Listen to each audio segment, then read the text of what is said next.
You don't find the voice. Everyone's got a voice. We have a voice. We're amplifying and refining. So when you say we have to find it, you're saying I don't have a voice. Well, let's not start there, because we're already incredibly powerful humans, incredibly powerful. And so, but most people aren't saying this. Most people aren't, in the spiritual world, they're not telling you this, right? In the New Age spiritual world. And that is why I don't have crutches. That is why I don't do plant ceremonies. That is why I don't go to huge gatherings.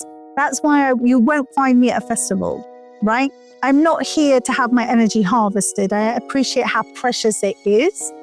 And so therefore I work in my own refinement and alignment. And that's all that needs to happen. Welcome to Limitless, the podcast for cycle breakers, change makers, and conscious leaders who are done performing, proving, and pleasing, and are ready to live, lead, and create from deep alignment. I'm your host, Fiona Walsh.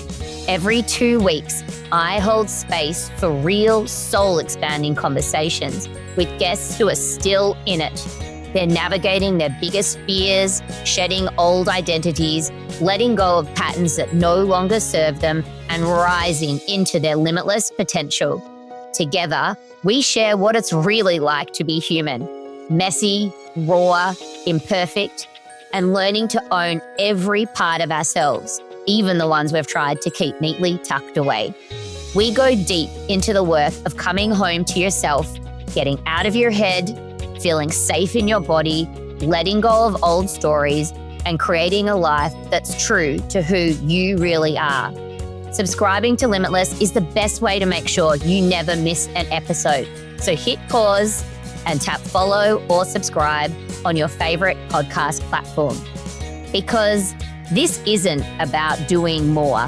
It's actually about remembering who you are. And that's what makes you limitless. Welcome to Limitless. Today, I'm joined by Yasmin Ibrahim. She's a psychic healer, a spiritual mentor, and an identity alchemist who helps people shed the identities they were never meant to carry and step fully into who they came here to be.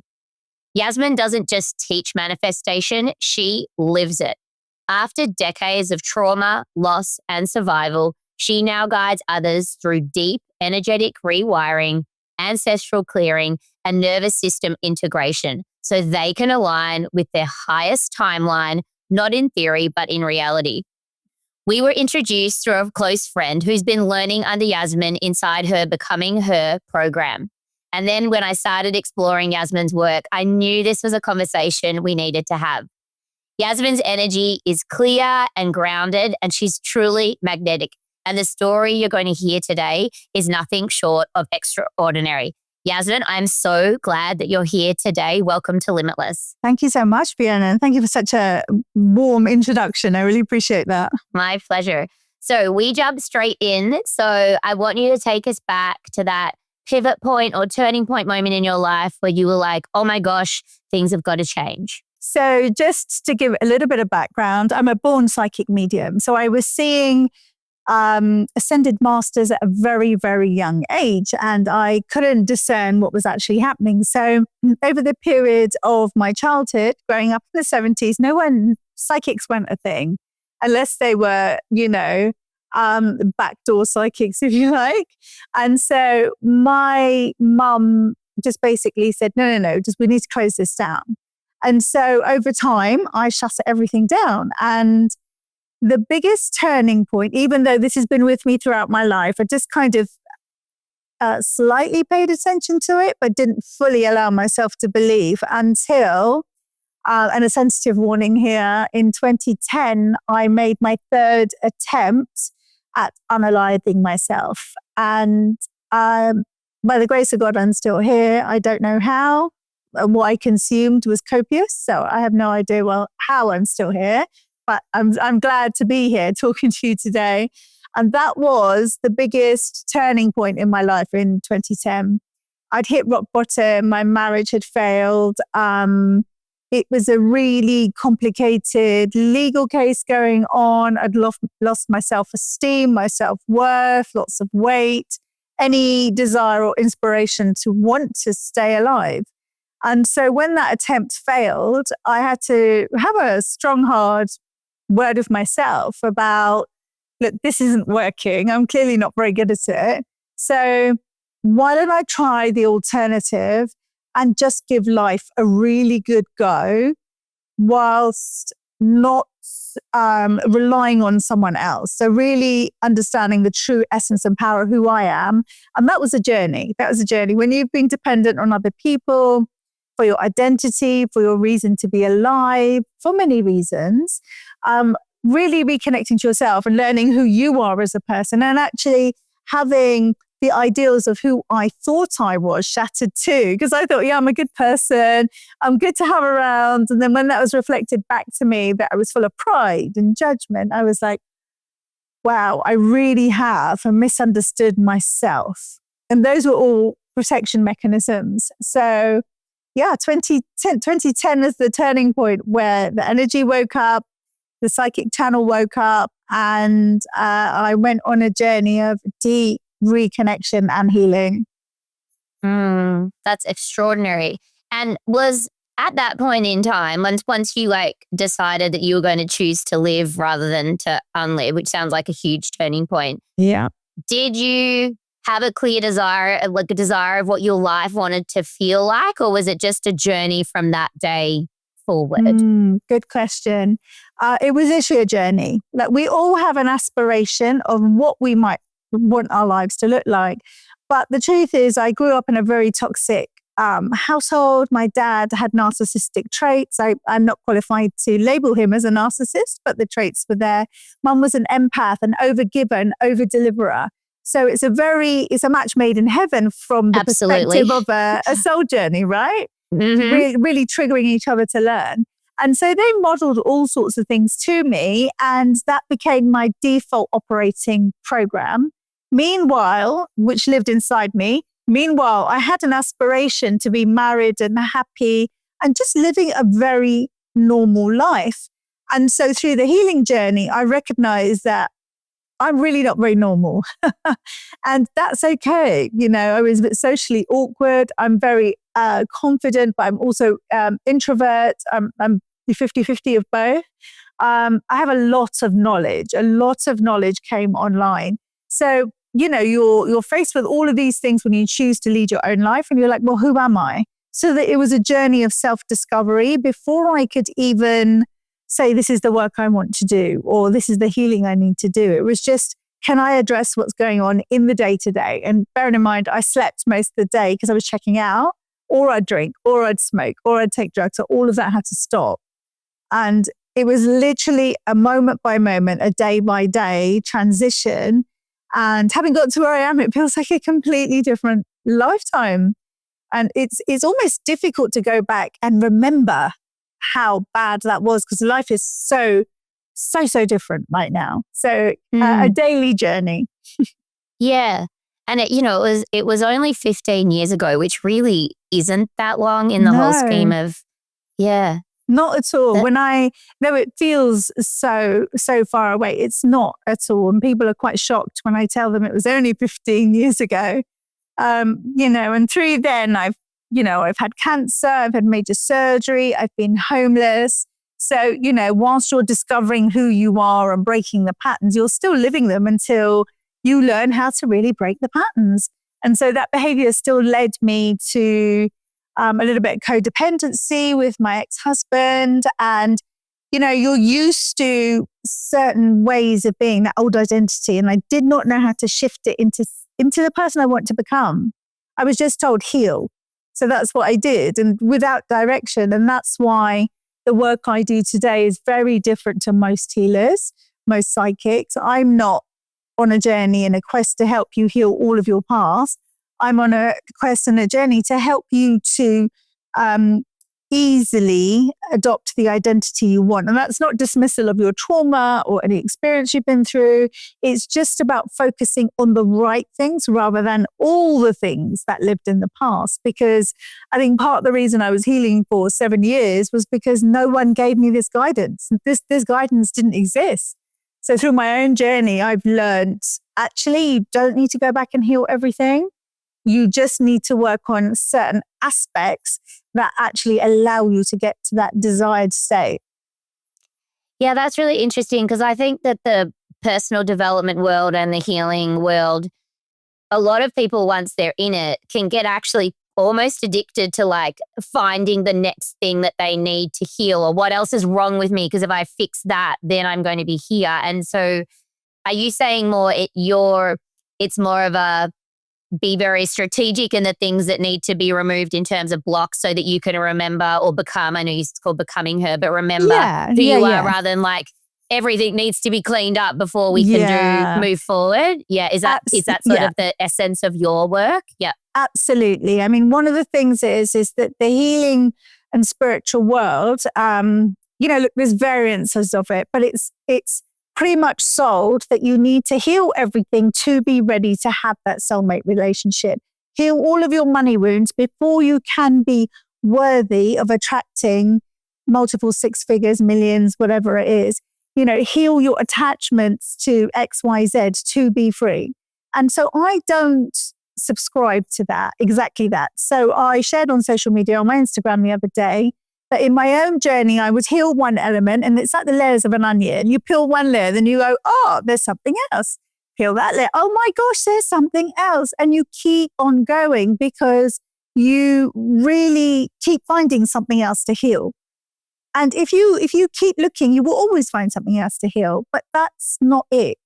That's not it. If we can just get into the understanding that we are a soul having a human experience, and our soul wrote our story, and all we're doing is remembering, and that through this remembering, we can have an easy journey or a difficult journey if we're willing to align with what our body's telling us, what our intuition is telling us. Have you ever had that? When you have this intuitive hit, but you ignore it and go, no, it can't be. And then you just continue, and you're like, I should have listened to it, right? Happens all the time. So having worked with thousands of people, I've come to the conclusion of one or two things. No one's actually limited. No one's blocked. Very few people have curses. I've worked with curses and hexes and things like that. Very, very few people are. What we're actually doing is affirming our old identity by saying, I have a block to wealth. What's my block to opening my heart and receiving my soulmate? You're not blocked. You're absolutely not blocked. I don't see anyone that's blocked. So with all of these things, it's normally somewhere where your past is saying, it's not safe. It's not safe for me to take the next step. And the word limited belief, I really don't like it. I can't think of anything else that can replace it. But it's just a thought process that says, halt, this is not safe. Okay. Somewhere along my upbringing, I've been told this is not safe. I've experienced it as not safe. My peers have told me that it's a cultural thing. It's, a societal thing. And the truth is, if you're willing just in that moment to try something different, things shift in minutes, seconds even. You've just got to have a different perception and approach to it. So today I had a session with somebody who wants to do VIP day retreats. And I said, how much do you charge for them? And she said, oh, £999. And I said, what, for the whole day? And she said, yeah. And I said, but you've got so much to offer. She said, yeah, I know. And I said, play with me for a while. Just have a little play, shall we? I said, just put a post up, no attachment, just for fun, and say that you've got 5 spots available for £2,000. How would that feel? She went, oh my gosh, I know I'm worthy of it, but can I do that? And I said, we're just playing, right? Don't even put any weight on it. Just do it. Be very flippant about it and let it go. Will you do it? And she said, yes.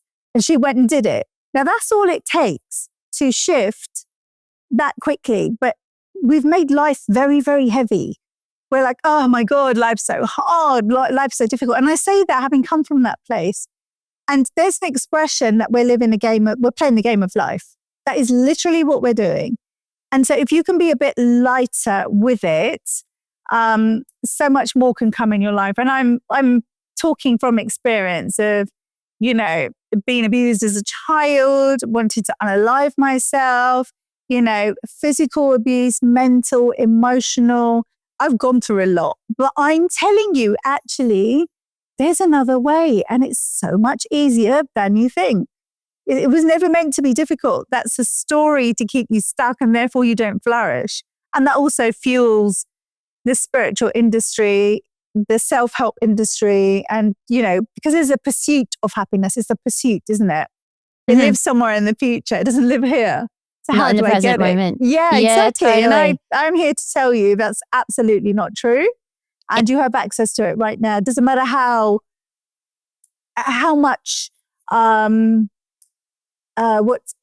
hardship you're going through, no matter how big that is, I can promise you there is an easier way out of it, because I've done it. I'm the proof. Yeah.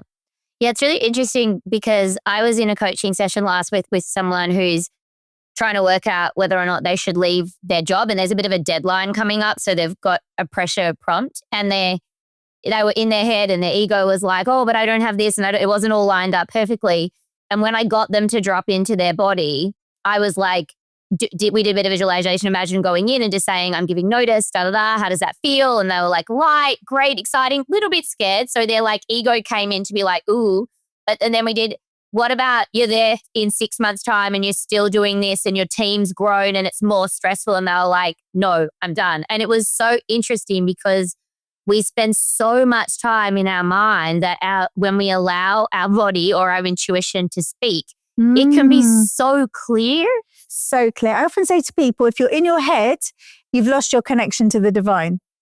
Logic is a lack of connection to the divine. And when you're in your body and it's felt, that's a whole different story. Your body's always giving you little sound bites of what feels safe and what doesn't. And actually, you should be doing that or hold back. The signals are all there, but we're just not very good at reading them. And I think taking someone into the future like you did is so helpful to reframe that, and actually if you asked them that question and said, answer it without thinking, I bet you they would have said, I'm going. Like literally split second. Before I even finish the question, answer it. Yeah. The whole body speaks. The answer just falls out. The moment if we allow it. Yeah, exactly. Exactly. And if you pause and you've gone into thinking, you again have lost the connection to the divine. Yeah.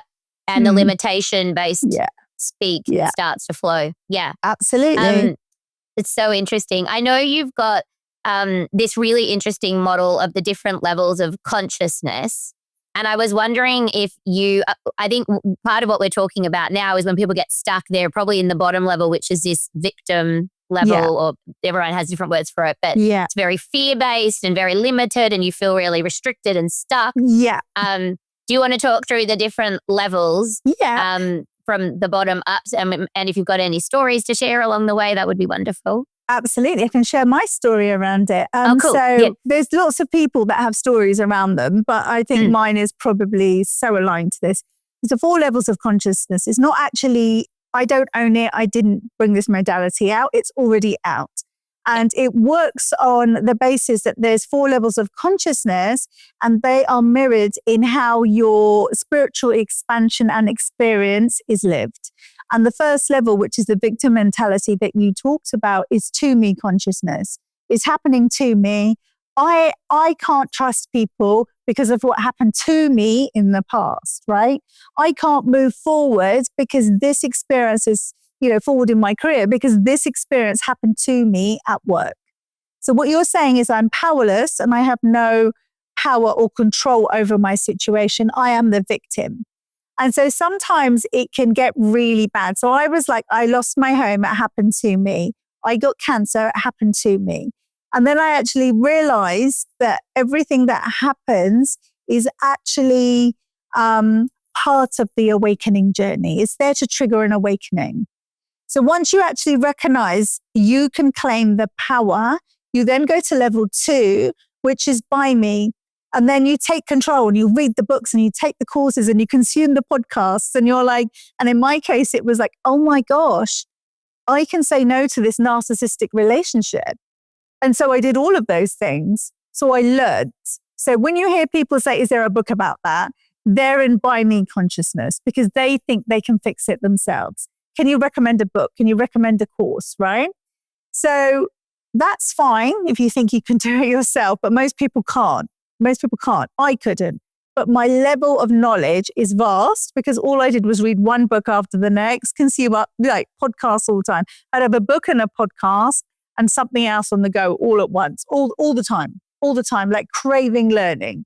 And so that was, if I understand enough, I can change it. It's within my control to change it, so I will change it.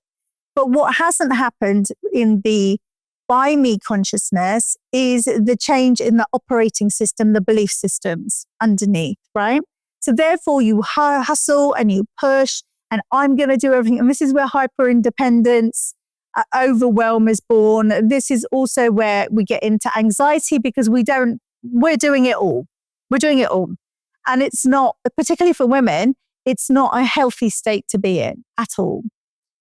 So I find as well, people who are in this state as well, it can be very intellectual, as you say. Yes. So you're absorbing a lot of information. Yes.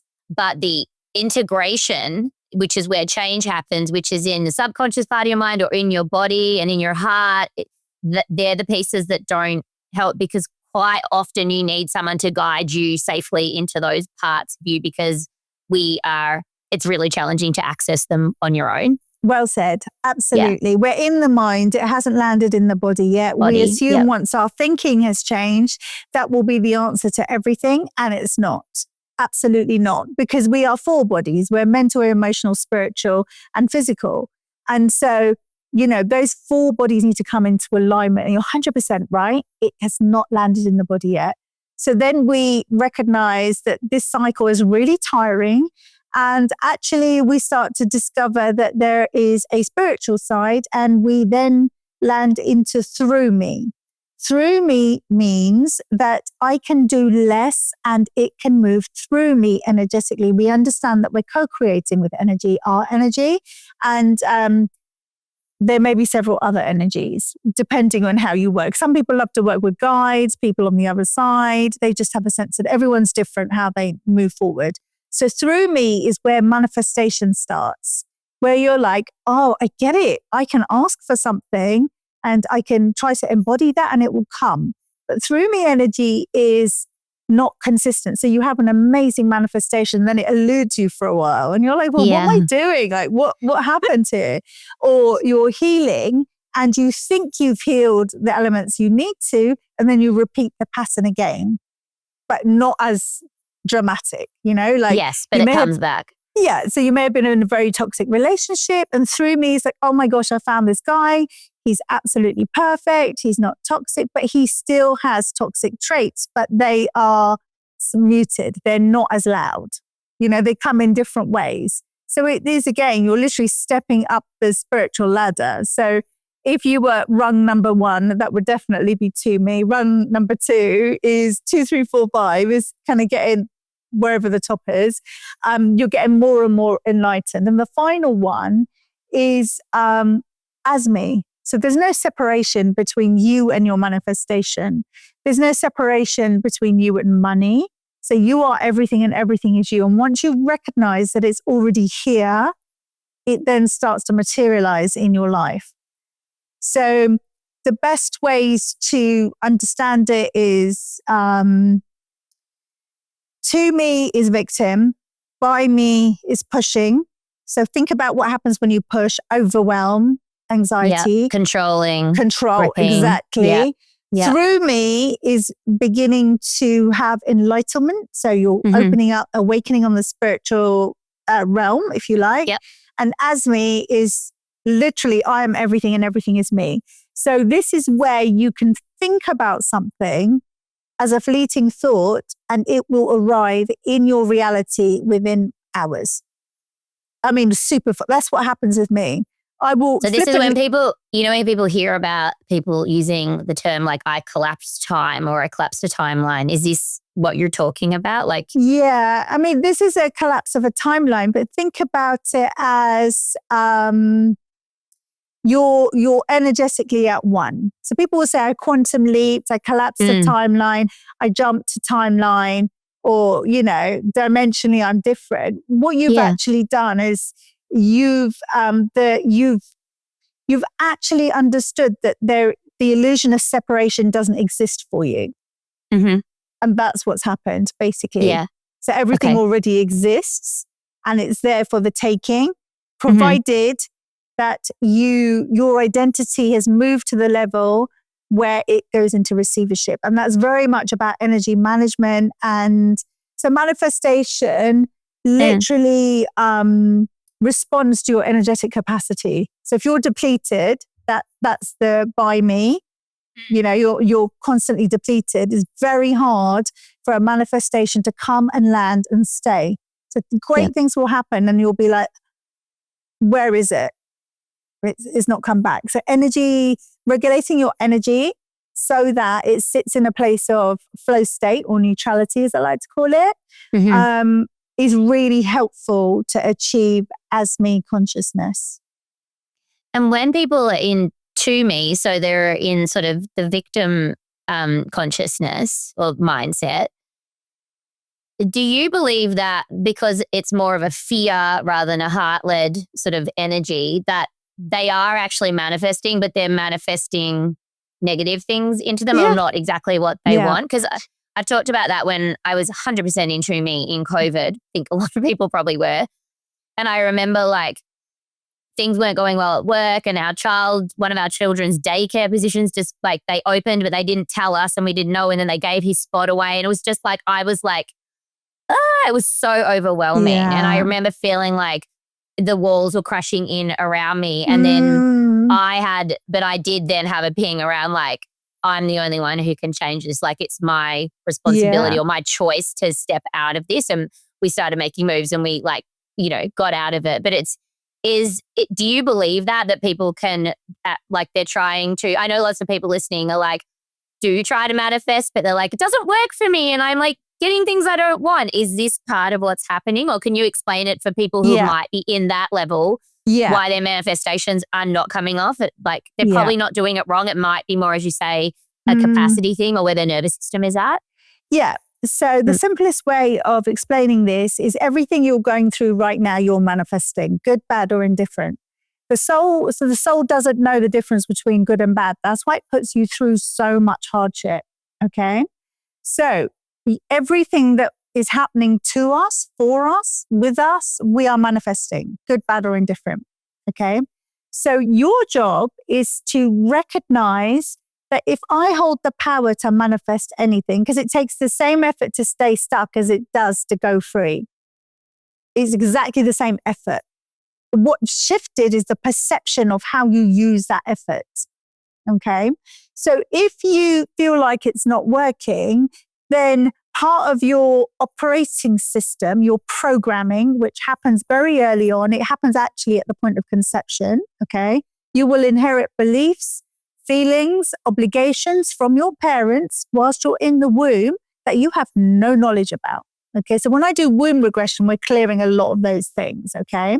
Now, you're running with that operating system. Assume you're the computer and the software system that's in there is corrupt. Okay. And you want it to do things and you want it to make pretty brochures, but it keeps on giving you blackouts or turning off or whatever. We're manifesting that because of the operating system. Okay. Whether you're consciously aware of it or not. So in order to shift it, we have to recognize that the power lies with us. So there's a few things you can do. There's an analogy that somebody gave me a long time ago and it makes really so much sense. But it's about choice, okay? I will always say the choice is yours and the decision is yours. And people will say, but it's not my fault I'm in this situation. And I'm like, energetically switch and everything will change, okay? So the analogy is you can either swim upstream and fight whatever's going on in your life, create a load of noise, make it big, whatever you want, right? You can fight against it. You can go with the flow of the stream until you've had enough. Or your choice or your decision is that you just step out of the stream and just start walking in a new direction. It's that simple. Now, people will try and rationalize this, intellectualize this. You know, What does it mean? Why is it happening? It doesn't need to be that big. And that's the whole problem with the self-development and spiritual world. When I realized it was that easy, I made better choices and better decisions. So if you want to know why you're not manifesting, the choices and the decisions you are making are not in line with your manifestation that you're desiring, period. It's no more complicated than that. So if someone's feeling really stuck, and which means they're struggling to access new ideas and creativity, because we know that happens from a neuroscience point of view. Yeah. Are there any tips you've got for them to figure out what that step out of the water actually would be? Yeah, stop trying to figure it out. Stop trying to figure it out. Intellectualize it. We're back in the mind. You've lost your connection to the divine, right? Yeah. And do you know, when I tell people it's really simple, they'll be like, is there anything else I can do? Is there anything else I can do? And I'll be like, no, go and do that one thing and then come back and tell me what happened. And I have taken people from very disconnected, not inspired, lack of clarity, all the way through to downloading and channeling specific next steps within 2 weeks. Amazing. With a couple of sessions. So the creative aspects are do something that takes you out of your mind. Right? Yeah, go move your body. Go move your body, go and paint, go and do something creative, sing, go dance. to nature, go into walk nature. in nature. Nature is so inspirational. Yeah. You know, like when you're walking in nature, what people forget is when you have a forward momentum and you're walking somewhere in nature and you're noticing nature, because you're walking forward, something unravels. And it's almost as if the things that were on your mind become clear. Right? And it takes 20 minutes for you with bare foot on the ground, lay on the ground, walk in nature, for the electromagnetic field to regulate your system, to come down to a place of flow and regulation where everything becomes clear. Yeah. Right? Well, I think that's the most amazing thing about nature is that we know it's a natural regulator. So if you put yourself in there, it will do it to you. It does it for you. Yeah. You know, you don't need to be like, I mean, I would also recommend don't take your phone. Like, don't be like listening to a podcast or music. Like, turn Limitless off, but go in and just be in nature and let it work its magic on you. It is that simple. It's that simple. And people will often say to me, surely I need to do more. Well, who told you that? You know, Indigenous people never did any more than that. Yeah. They always had solutions and they live a really happy life. You know, the simplest, this is why when you look at places where they don't have a lot of modernity like we have, are happier than we are. Totally. Because they're living very simply. And the simplicity of that is where the creativity, the inspiration, and every piece of clarity you need comes from. Another great thing is, you know, that you've seen those meditation books where you just color in. Yeah, the mindful coloring. Yeah, mindful coloring. Totally. Great thing to do, because you lose yourself in just coloring. And then all of a sudden, you've created space for the clarity to drop in. You know, painting does that. Cooking does that. You know, a lot of people find cleaning does that, right? Yeah, Cleaning gardening as well, because you're actually touching the earth as well. Yeah, whatever floats your boat, just do that. Just check out the current situation. But when you get into figuring it out, you're actually interfering with the soul's plan and God's plan for you. Yeah. So you don't have all the answers. I don't have all the answers. No one does. And sometimes you have to allow the feeling to arise to give you the answers. Yeah. And I you know, one of the things, this has been a big realization for me in the last few years as well, is that the things that people recommend you to do that are the most simple, that you like, I literally used to roll my eyes at, like connecting with your breath and breathing properly, are the biggest game changers in my life now, and my most reliable tools that I can access at zero cost. So I can go outside, put my feet in the grass. I can walk over the street and be in the forest. I can sit and reconnect with my breath. None of these things cost anything. And I spent thousands of dollars on programs and courses, and it's just, but we need to get our mind offline, because I had a belief, I need to invest in this. I need to spend money as if I have. And I think I was also quite disconnected that I had way more choice and autonomy myself within my own makeup to regulate and to make the right choices. Because I think I was outsourcing so much of the decisions for so much of my life that I had thought I had to put money towards it. I had to have somebody else. But it was like, it's so empowering when you realize you can do this yourself. The operative word, the best word you use there is I was outsourcing. People do that all the time. I will put my faith in a spiritual leader because they know more than me. No, they don't. I will do an ayahuasca ceremony because Mother Ayahuasca will tell me something I don't know. No, it won't. I've done all of this, so I can speak from experience, okay? Yes, it gave me things, but nothing that I didn't already deeply know, right? I need another course to give me the knowledge. No, you don't. You have it already. So the world, the spiritual, I'm going to call it the new age spiritual world, because when grounded spirituality doesn't do this, right? And I'm a massive advocate of showing you how to do something and say, what does your version look like? If you were going to do this, how would you make it yours? Because people will say, what's the exact words to you? There is no exact words. They're your words. It's your frequency, your vibration from your voice, your God-given frequency, right?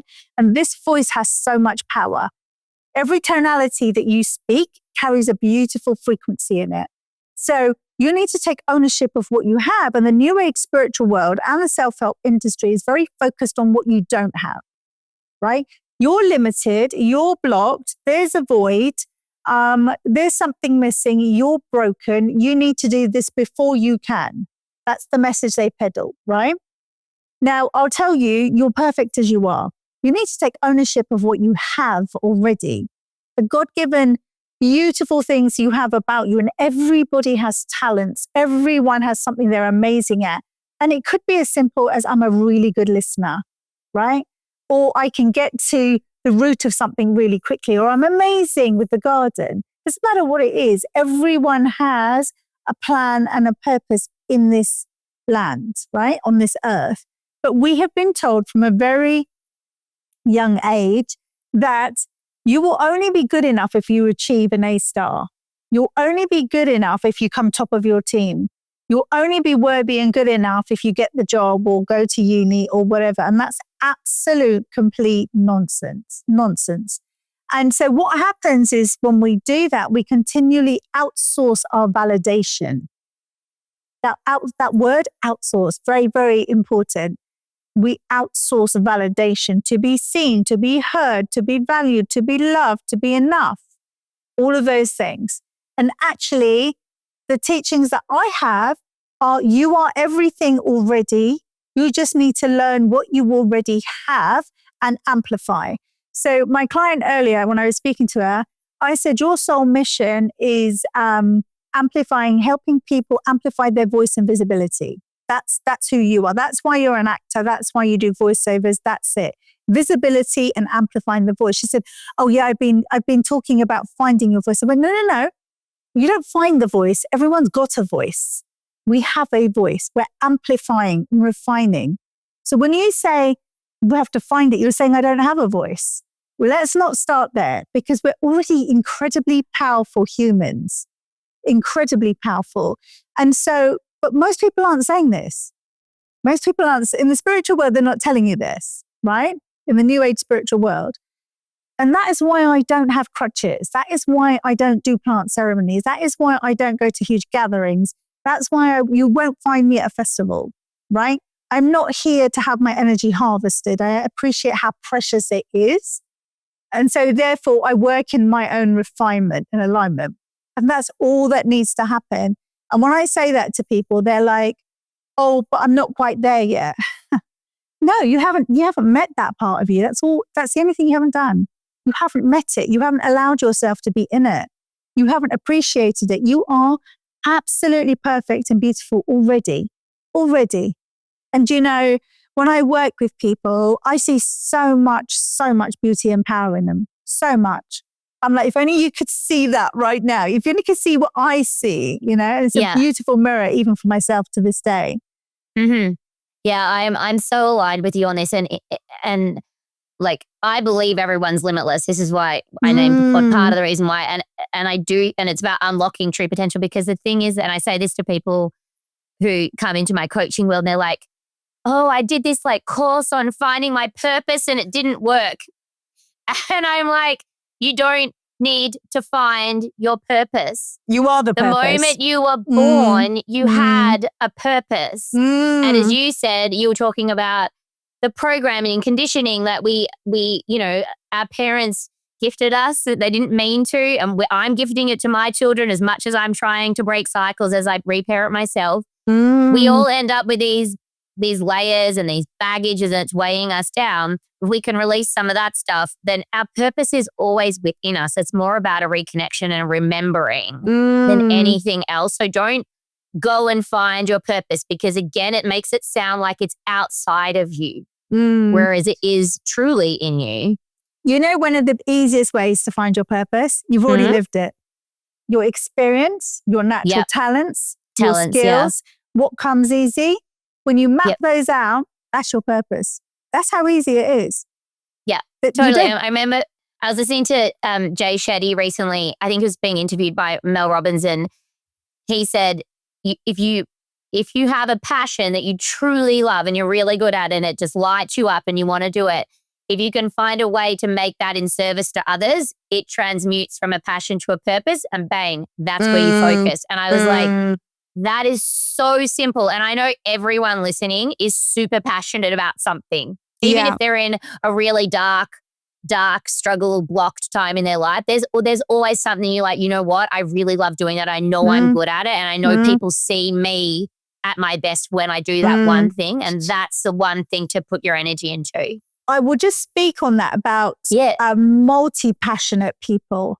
And I know the audience will resonate with this. I'm one of those people that has lots of passions, and it sometimes becomes difficult to choose one. Yes. And particularly as a healer and a psychic, I've worked with so many things. I could actually give you a broad spectrum of the things I'm very good at, because they've been practiced over hundreds and hundreds of hours. Okay. But when you're multi-passionate, it becomes even more confusing, because you're like, well, what should I do? And again, I will just say, can you blend any of them? So I used to have a friend, she's still my friend, but she loved making cocktails, loved it. She also discovered she's a great DJ. Okay. And then she discovered that she absolutely loves floristry. She's not trained as a florist, but she's very, very good at putting things together. So she actually opened up a plant and florist shop that had an alcohol license while she played the decks. You have never seen plants look so incredible. The music obviously worked. But totally. She blended all of those things together. And so there's not, for the multi-passionate, there'll be ways where you can blend things. There was another friend of mine who was a marketing expert, but she loved to bake cakes. So she used to film herself giving marketing advice whilst baking cakes. I mean, come on. You can put as many passions together as you want to. It doesn't have to be one or the other. And one often blends into another. It's never just the one thing. Yeah, that's really interesting, because I've been working out how to bring music more into my coaching and more into like some of the in-person and retreats and stuff that I've got planning, because music's always been a really important part of my like personal life. And I've had so much enjoyment and so much fun with it. But I was like, I hadn't quite found the way to bring it into my work. And I know it's like when the convergence happens, it's going to be super cool. I know you recently got some decks for a special birthday. So tell me about this new passion that you're exploring. For many years, I've always loved music. I'm massive on 70s, 80s, 90s soul popular music, going into dance music. When music really became big, MTV started, streaming live music. We had more accessibility to it. And so in my home, my mum always had Bollywood music playing in the background. So there was a fusion of this, 70s, 80s soul, Bollywood. It's like, what do I really love, Anyway, at the age of about 17, 18, I used to dance on podiums at clubs. And for DJs, with DJs, for right? fun, or was it a job? No, just for fun. I never got paid for it. Yeah. I used to just love doing it, right? Yeah. Funnily enough, my partner used to dance at on podiums too, so we have that in common. Way. So meanwhile, I was exposed to a lot of genres of music. And throughout my whole life, I have been mixing music in my head, but I never really understood how to make that real life. So I've been banging on about it for ages, threatening to take a DJ course. And so a few weeks ago, I was 55. I had my 55th birthday, and my partner Jack bought me a set of decks, and they're absolutely brilliant. So I'm only stage one figuring out what all the knobs and buttons do, which I have done now. I haven't had the time yet, but I need to make regular time to mix music. And so I, because of the age group I work with, they're pretty much, actually they're younger than me. I would say they're probably 35 up to 65. But they're very familiar with this kind of music. And so one of the things I'm talking about, how you bring music in to your work. For me, how do I bring music in? I love singing. My voice isn't great, but I love singing. It just helps me refine my voice for speaking. I love dancing, and I also do somatic movement. So part of that's coming into somatic movement. But the biggest thing is what we don't do often, because we worry about how people perceive us. And it's in the phrase, dance like no one's watching. Yeah. When you dance like no one's watching, that's free expression, right? It's like, I'm just going to do the thing. It doesn't matter if the steps don't match. Doesn't matter what my body's doing. And so one of the things that I really want to do is bring the music that I love into retreats as an end of retreat rave. Yeah, cool. Like an ecstatic dance party. Yeah, exactly. Yeah. Exactly. And someone comes in with drums and someone comes in with something else, and you make it what you want to make it. But the whole point is you've done the retreats, you've had the transformation, and now it's expression. It's like celebrate yourself and your journey, which we don't do because we're in constant grind over it, aren't we? So my element is through somatic movement, which is very... the way I do somatic movement is very gentle and grounded, and releases stuck energy in the body where you might not feel safe. And then the full expression of that is to put something on that you can just go crazy to. So my job is to get good so that I can do a DJ set at the end of a retreat where we can have a real party to celebrate. Yeah. So I love that. Yeah. That's definitely one of the things that I'll be building in, because I went for a retreat that I actually spoke about in an earlier episode, and I had Brooke on, who was one of the facilitators, and her global movement is around dance. And so we were doing deep inner identity work in the modality that I'm trained in. And then we were getting up and dancing around, and it was so powerful to do this deep work and then move your body to like really shift the energy, shift out any last remnants that are like sticky or stuck. And it was like the combination of the two was so, so powerful. It's like rebounding in the morning. You rebound to wake up the mitochondria. Okay. So imagine you're activating inner wisdom and knowledge through the movement while shedding anything that doesn't serve you. Yes. And so if you treat dance as a freeing practice and an activation practice, and it might be that you're just jumping up and down to 90s R&B, it doesn't matter. It's the intent with which you do it. And so one of the things that I really want to do, and I have to discover how to do this, is many years ago, had a lot of DJ clients, and they'd say to me, where am I supposed to be playing? What am I supposed to be playing? And it wasn't where and what, it was the frequency that they had to weave into the music. So my download is that somehow I need to get the tonality of love, the frequency of love, and blend it into the music. So that's going to be an interesting thing to do. So regardless of what the words are saying, because some things can be a bit programmed, if you like, music-wise. Yes. The frequency of love will dissipate any negativity in the music, so you could appreciate it just for what it is. Mm.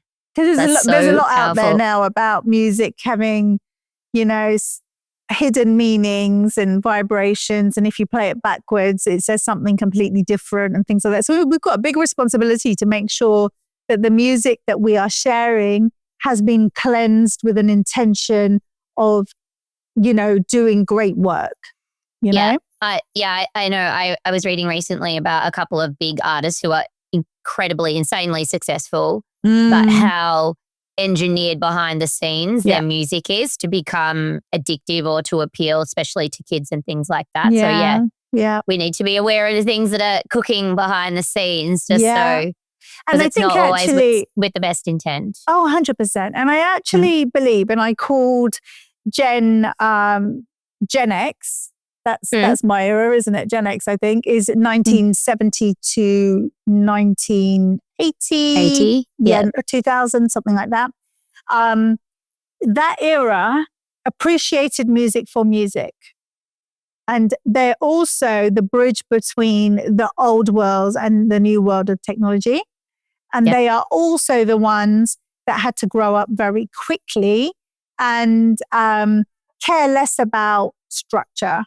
Right. So there's an element of freedom in that generation. And they're the grid workers. They're part of the grid workers of where we're at because they bridge the old and new. Yeah. And so they are tougher. And we need a bit of that because the world has got a little bit soft. But we're more no nonsense. Yeah. I mean, that's most of the people listening, because it's like, I would say it's millennials and Gen Xers, as you say. So they grew up in analog and they went through the transition to digital in their teens or early 20s. And that generation is also very much more resourceful, curious, critical thinking. Yeah. Their ability to go into areas that other generations don't go into is completely unparalleled. And other people will be listening to me going, really? But actually, the thing is that my daughter will always say to me, I can ask you anything and you'll have an answer for it. It's because I had to figure it out through experience or on my own rather than listen to someone who's facing me.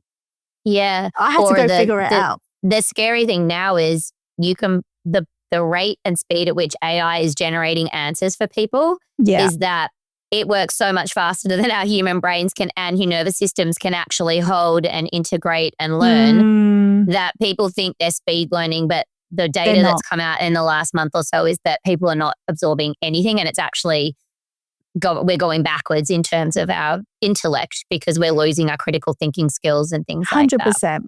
And also with social media, as humans, we can only have 150 relationships at one time.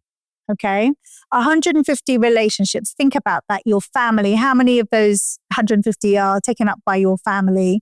How many are taken up by your friends? How many are taken up by work colleagues or school? That 150 goes down very quickly, right? At the moment, daily, we are exposed to people we love on social media, right? We will, we'll be on dating apps having several conversations. There's so many elements where we're overloaded that we can't have meaningful interactions. So this is part of why, for instance, in June, I was invited to a lot of things. I will turn 9 out of 10 down because I want presence. I want meaningful interactions. I'm not waiting because what happens mostly with interactions is you're waiting for the pause so you can just talk about yourself. That's what most people do. The ones that don't are asking the questions. The ones that don't are really interested. Tell me more about that. How does that feel? My gosh, how did you do that? Rather than waiting to speak. But we're leading into a place where everything's so fast, nothing lands. Yep. And that includes getting to know yourself.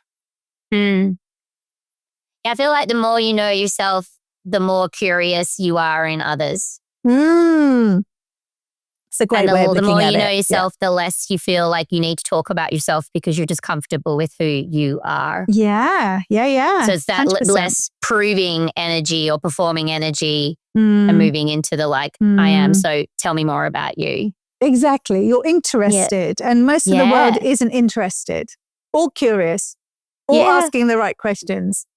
Yeah, that's fascinating. Yeah. One of my values is curiosity. So I think I've always been a curious cat, even since I was little. I think I was probably a bit annoying in how many questions I asked as a child, but I live through conversation, which is why podcasting is such a fun medium for me because you get to have the most interesting conversations. So, and I think curiosity is becoming a lost art. And I think if you can stay curious about everything, and like even when I talk about the work that I do, I'll always say to people, don't take anything I say as a given. You have to be curious enough to ask yourself, how does that feel for me? How does that sit with me? Does that feel like the truth? And do you know what? When someone challenges me, I absolutely love it because I'm like, well done. You've become curious, you know? And it forces me to self-reflect even more. I love that. You know, I absolutely love curious people. Yeah, I that's a trick I always say to people as well. If they're stuck in judgment or stuck in victim and they're in a conversation with somebody else, particularly if they're, or even a conversation with themselves in their head, curiosity is such a cool tool to play because you can just be like, oh my God, this is interesting. What's going on here? And just switch into that mode rather than like the judgmental, like, you know, the ego talking through. So the curiosity is probably more aligned to self rather than ego. Yeah. And it also, I welcome curiosity. I welcome the challenging questions because a lot of people put people on pedestals because that's what they need them to be for them. And so what they do is take every piece of information someone's shedding, if they're in the spiritual well-being space, as real, as true. And there is actually no truth but your truth. And that's it. You know, like today, we're on 7/7, right? 7th of July. And everyone's going on about how it's an amazing portal. And I'm like, is it really? We're living in the Gregorian calendar. What about nature's calendar? If you went by nature's calendar, which is actually how humans live, 7/7 isn't a thing. It is no portal. You're the portal. Because nature's calendar, or nature's calendar starts at the start of spring, or depending on if you're in the southern hemisphere, or the start of autumn if you're spring in northern, and then autumn if you're in the southern hemisphere. So it's like that March 21. Yeah, which is interesting. So if people are seeing the 7/7 and then 8/8's coming up in the Lions Gate in August, it's all like it's very prominent on Instagram and social media these days. But yeah, that's interesting. And they will continue to repost. So today on my stories, I said the calendar came about in the 1500s by Pope. I can't remember the Pope, but the Pope at the time. Yeah, from the whole Julius Caesar thing, it was like we want it to be this way. Well, nature's calendar evolves anyway. Nature is evolving around nature's calendar, and that's how it used to be. And so nature is a portal. Our activations are a portal. We are a portal. You know, women particularly, we're portals. We birth amazing humans, right? We're a portal. Birth is a portal. Yeah. Exactly. Yep. Creativity is a portal. So when someone fixates about 7/7/8/8, I'm like, that's a man-made calendar. Like Ethiopia is on a 13-month calendar. The original calendar, right? Yeah. Of 13 cycles of 28 days that match the moon. That's nature. So can you see where we're outsourcing again? Thank you for that word. We're outsourcing our wisdom to what someone says because apparently 7/7 is important. I don't do portals. I don't do these dates. I refuse to do them. Yeah. You know? Well, I'm sure if we look back at the First Nations and like ancient Egypt and things like that, they wouldn't have been on the calendar that we are currently subscribed to. Exactly. And they're highly they were way more in tune with themselves and the world and this oneness state that you've talked about. So. Yeah, 100%. 100%. Yes. So someone's got to speak up about them. And I'm normally that one. Yeah, I love it. I love it. And it's just, I have to say, just be curious about it. Like you said, curiosity is a valuable trait to have because if you refuse to take everything as given, your expansion will grow astronomically. Your feedback of the world and the truth will just be a given. You won't have to think about it or feel into it. You will instinctively know. Yeah. And it's super important. Yeah, I love that. Before we move into some rapid fire questions, I've got one final question to ask you. So transformation often happens in small intentional steps. You quite often sort of micro movements where we start to access deeper connection to ourselves and then long lasting sustainable change. Based on your journey, what's one step or action that listeners could take this week to unlock their limitless potential? Speak less, listen more. And I don't mean to people, I mean with yourself. Use fewer words, be more intentional. Listen to what your internal inner guidance system, your voice, is telling you before you speak. That's it. Like the soul is always speaking to you. It's always giving you downloads and intuitive hits, but you have to be quiet to hear them. So listen loudly. That's probably what I would say, and people don't do that. Love it. Or I heard it and I just ignored it. Why? It's yourself speaking. Listen. It's giving you the answers every time. Yeah, I think if we're tuned into our ego or critic speaking, we're used to hearing that frantic, fast voice and not the calm, decisive one, which is more the self. And if you're unsure, then if your friend was going through it, what would you listen to or give them as advice? Take it one step away from you. Because then you're less attached. I love that. Yeah, exactly. Yeah, I love it. You were giving the advice to a friend, what would you say? Because you know the answer and it'll be whatever you're saying is what you need. Totally. So there we go. All right. Rapid fire questions. What's a truth you live by now that you would have terrified your past self? That the intuition, the gut instinct always is right. I would never have listened to it because most of the time it doesn't make logical sense. It doesn't need to make logical sense. It's always right. Okay. So I always listen to it. Always. Love it. Without a shadow of a doubt. What's something you believed for years, maybe decades, that you now know is complete bullshit? That crystals, tarot cards, anything like that is a crutch. Oracle cards, 1111, 333 knows more than you. That they have the answers, that they confirm everything. No, they don't.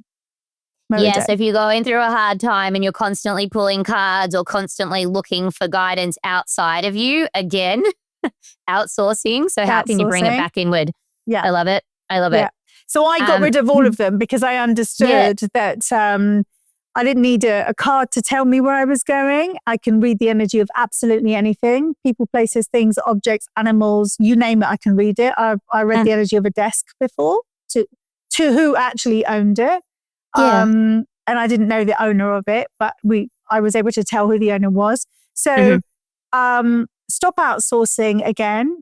You don't need to put 10 crystals in your bra. You don't need to pull a card every day. And you certainly don't need to align your chakras, put a bubble around you, call in Archangel Michael, put 10 crystals in your bag before you leave the house. That's nonsense. Absolute nonsense.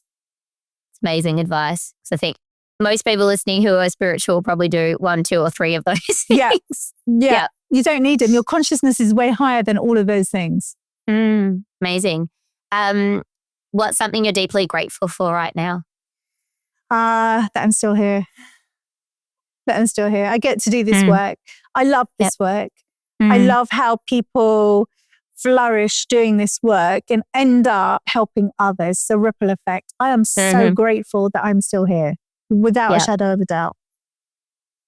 That's so beautiful. When you hear the word limitless, the name of this podcast, what are 3 feelings that are evoked for you?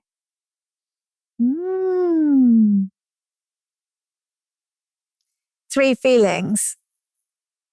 Can I just say it's 3 words? Words or feelings? Yeah, words or feelings. Yep. I am God. Done. Oh, wow. Done. That's it. You are. That's it. No question. And finally, I know you'll have a good one for this. You might have a couple. If you need to raise your mood or vibration, what song do you like to put on? Wow, so many. My favorite artist is actually Sade. Okay, yes. And if I really want to get into feeling that people on the other side work with you, there is a song by Sade, and I'm going to have to look it up because I can't remember what it's called. I should know. It's basically